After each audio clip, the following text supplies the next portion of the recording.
Hello, friends, and welcome to another episode of the Lauren Muzyka Show and another quick hot take. I'm your host, Lauren Muzyka, founder, president, and CEO of Sidewalk Advocates for Life, the nation's largest sidewalk outreach organization. I also happen to be an attorney, don't hold that against me, and thrilled to use my education now as a human rights advocate. So excited you could join me here for another round. By the way, I'm really wondering, are you loving the show? I would love to hear from you. Please give this podcast a follow, and if you can take a moment to give it a 5-star review, that would be so amazing so that other people can find us.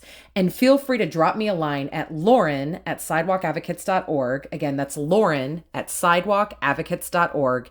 And let me know what you want to hear more of. Who do you want to hear from? What would you like me to cover in the coming weeks? Again, I'd be so excited to have you like, share, follow the show, and drop me a line. It would be so great to hear from you.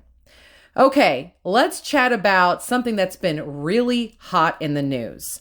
2 students attended a campaign rally with Democratic presidential nominee Vice President Kamala Harris at the University of Wisconsin, La Crosse, October 17th, 2024. So just a handful of days ago. Luke Pulaski, I believe I said his name right, and Grant Beth, 2 students at the University of Wisconsin, La Crosse, attended the rally. And when Kamala Harris celebrated abortion rights and slammed the overturning of Roe versus Wade, the students yelled out, "Christ is King and Jesus is Lord." And she pretty much stops the rally. She stops her remarks and says with kind of a mocking tone, in fact, waving at them at one point like, "Hello, I'm queen up here, right? Oh, you guys are at the wrong rally. I think you meant to go to the smaller one down the street." And of course, everybody's cheering, right? They don't like these guys yelling this out. But it got worse. Apparently, not only were the 2 students ultimately ejected from the rally, but leading up to that, they said that they were literally abused for their statements countering Harris during the rally. Beth says, "I was pushed by an elderly woman. We were heckled at, we were cursed at, we were mocked." And that's the biggest thing for me personally. So let's go ahead and play that clip now. This is the Kamala Harris rally just a handful of days ago. Oh, you guys are at the wrong rally.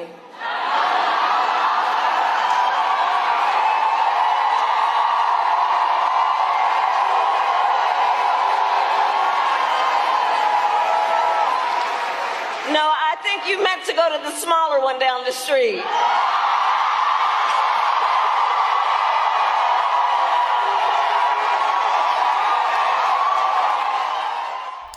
Okay, now let's contrast that with GOP vice presidential contender Senator J.D. Vance's recent rally in Wisconsin, which ironically took place just days after this. Someone, while he was talking about the importance of his faith, yells out, "Jesus is King." And Vance takes a very different approach and echoes the attendee in jubilation. So let's check out his rally. Anti-Christian rhetoric and anti-Christian approach to public policy. I don't think that we've, that's right, Jesus is King, and I don't think that we've seen.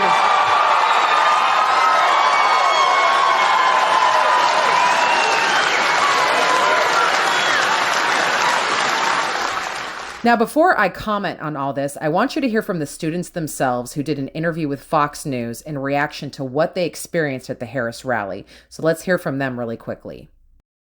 Luke Pulaski and Grant Beth join us now.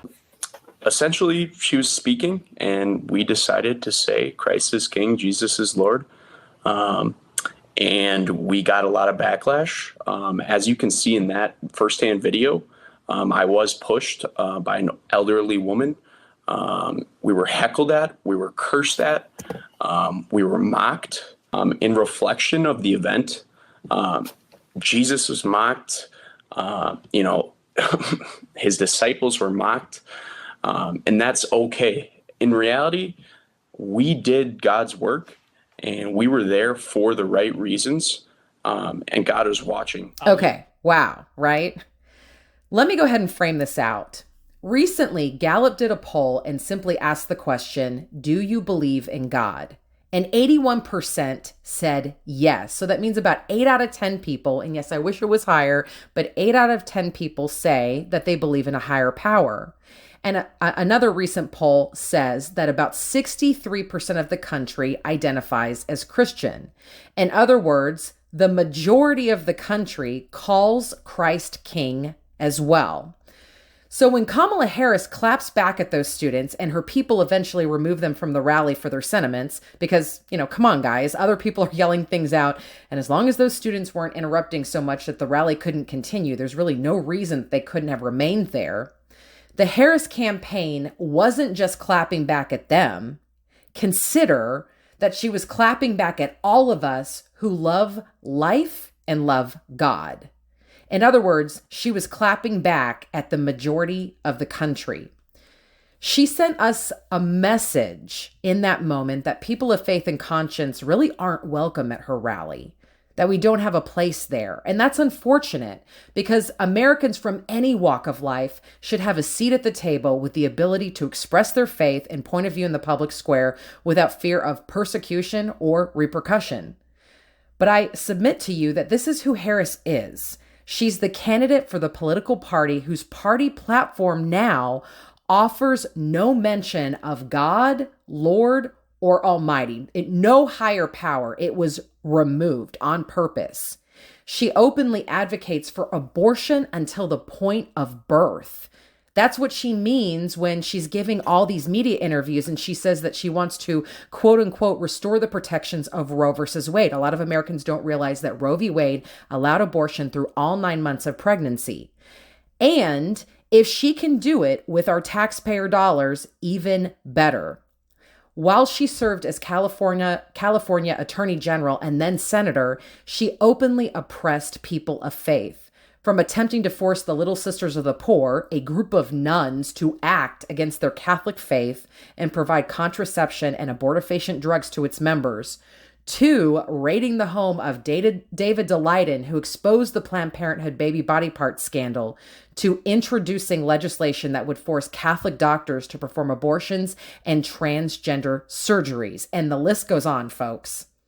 As the Washington Times says so well, pregnancy termination, aka abortion, has become an obsessive inflection point for the Democratic Party, taking on a sacramental position in progressives' mantras and priority lists. Their platform also speaks extensively about LGBTQ issues, pledging to advance the so-called Equality Act, which many Americans fear will restrict religious liberty and punish Christians for living their faith. Anyone paying attention to the cultural and political winds over the past 15 years shouldn't be surprised by the Democrats' official abandoning of God. The obsessive focus on the impulses and vagaries of the human heart over the eternal has led us to this point with many signposts along the way. In closing, one of the aforementioned students, Grant Beth, said, in reflection of the event, Jesus was mocked. His disciples were mocked, and that's okay. In reality, we did God's work, and we were there for the right reasons, and God is watching us in this moment. Friends, I'm not here today to tell you who to vote for. That's up to you. After all, it's clear that there's no perfect candidate or perfect party, especially this election, right? But for me, it's a simple question. Basic math tells us we're going to get this party or this party. And my question is, which one will be far more likely to save lives and respect our First Amendment rights of conscience, which is paramount to us being able to live out our faith in the public square, help mothers, save preborn children, end abortion, and change culture? For me, it's clear. That's the hot take this week. Thank you again so much for joining me for another episode of the Lauren Muzyka Show. We'll be back here next Friday at 8 a.m. Central, 9 a.m. Eastern on Facebook Live, YouTube, or wherever you get podcasts. Have a great week and see you next week, everyone.